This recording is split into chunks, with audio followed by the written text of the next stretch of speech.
Okay, hey guys. I almost didn't do this episode just because we've been gunning it out for 8 weeks now. And so, anyway, we are going to. Today, we're going to talk about stars specifically. And we're going to start off with spiritual beings, and you'll see how it ties together. But anyway, this summer I took a trip to Phoenix with my family because I'm dropping my brother off in GCU. And it was interesting. On our way there, my dad's like, "Hey, what is that?" And it was one of those tabletop flat rocks. And my brother, being a major in Spanish, minor in Spanish, he said it's a mesa. And so it's interesting because mesa is a Spanish word that Americans haven't transliterated over, and which mesa means table, but we just call the table-like structure mesa, even though it's a Spanish word. So I don't know if you get the point, but we kind of miss the fact that we're calling it a table because we're using a different language. Well, the Bible, we have the same idea. We take words that really are not in their language and we trade them into ours. And it just causes complications. And so nowhere is this more evident than in the dealing with spiritual beings because this stuff's hazy already. So Genesis 1:1, in the beginning God, in the beginning Elohim, created. So actually, when we read this verse, Elohim is just a generic term for spiritual being. So some read God and they're thinking monotheistic deity or Yahweh, a Christian God, but really it's just in the beginning a spiritual being created. And so that's interesting because right off the bat we understand that the Bible accepts multiple gods, or maybe in a more friendly way we say multiple spiritual beings. So just check out Psalm 82:1. God has taken his place in the divine council. In the midst of gods he holds judgment. Interesting. And Deuteronomy 10:17. For the Lord your God is God of gods and Lord of lords. So how can you be God of all the gods if there's not multiple gods? But we get the idea. God's just being spiritual being, or Elohim being spiritual beings, not the one and only God, because we know there is one true creator God. So regardless, following this, what's interesting about these spiritual beings is, like humans were given rule in Genesis 1:26, dominion. These angelic beings were also given rule. So if you check out Psalms 8, you'll find the humans. But now if we go to Deuteronomy 32:8 and 9, we'll find the spiritual beings being given rule. So when the Most High gave the nation their inheritance, when he divided all mankind, he set up boundaries for the peoples, according to the numbers of the sons of Israel. For the Lord's portion is his people, Jacob his allotted inheritance. So what is that saying? Especially if you get into the context of Deuteronomy 32 specifically. He divided them up at the table of nations back in Genesis 11, Genesis 10, and God's saying his portion of the people that he looks over is the Israelites, and then the other nation he put spiritual beings over as well.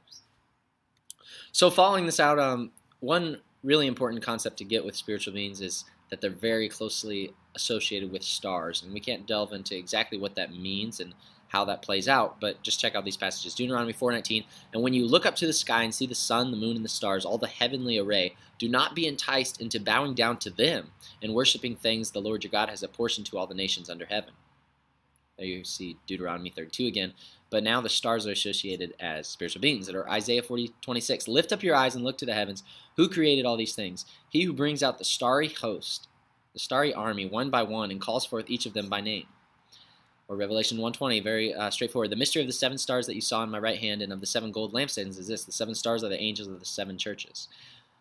Again, Genesis 1:16. Here we go, back to Genesis like always. God made two great lights. The greater light to rule over the day and the lesser light to rule over the night. So what are these stars doing? They have rule. And that's not something you'd usually put on a normal object. But in ancient times, these stars were personified as, well, or just believed to have these spiritual beings behind them. And so they are said to rule specifically over time and to govern time and seasons, which is, of course, what light does for us. So what do the functions of these spiritual beings have? They're called host. Usually you can find function in a name. So host is being an army for Yahweh, or princes, that they're rulers on Yahweh's behalf in different provinces. Or another one is the sons of God.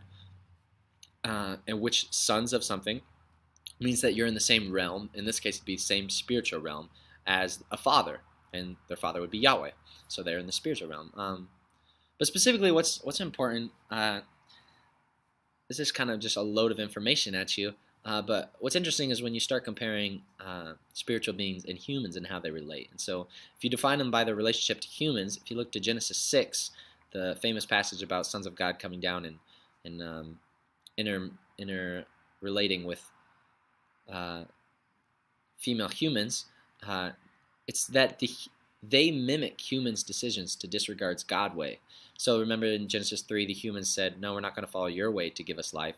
Well, now the angels are not, the spiritual beings are not following God's way to bring eternal life. Instead, they're bringing eternal life to the humans by procreating with them. Of course, if you procreate a spiritual being with a human, then you get these offspring of immortal ideas.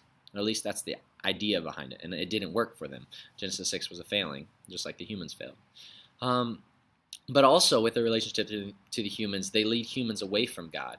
And so behind the scenes of every human failing is this spiritual battle. And you hear that from Paul, Ephesians 6:12. For our struggle is not against flesh and blood, but against the rulers and against the authorities, against the powers of this dark world, and against the spiritual forces of evil. And where are these spiritual forces? In the heavenly realms is what it finishes off. The heavens, the skies with that word there, shamayim. Not in Greek, but in Hebrew, yes.